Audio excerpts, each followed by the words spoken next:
எல்லாருக்கும் பிடிச்ச சென்னா மசாலா நான் எப்படி பண்ணுறேன்னு சொல்லித்தரேன் வாங்க.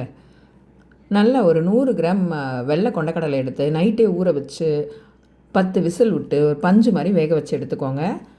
ஒரு அடிகனமான பாத்திரத்தில் எண்ணெய் விட்டு சீரகம், கொஞ்சம் சோம்பு, ஒரு 2 லவங்கம், பிரிஞ்சி இலை போட்டு தாளிச்சிட்டு 2 பெரிய வெங்காயத்தை கட் பண்ணி போடுங்க.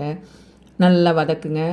எனக்கு இஞ்சி பூண்டை தட்டி போட்டால் தாங்க பிடிக்கும், ரொம்ப மசாலா பிடிக்காது, அதனால் நான் தட்டி சேர்த்துருக்கேன்.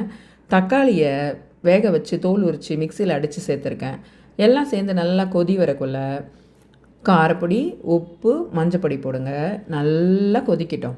இப்போ ஒரு கொஞ்சமாக சென்னா எடுத்து அதில் ஒரு 4 பச்சை கொத்தமல்லி போட்டு குறைப்பாக அரைச்சிருங்க.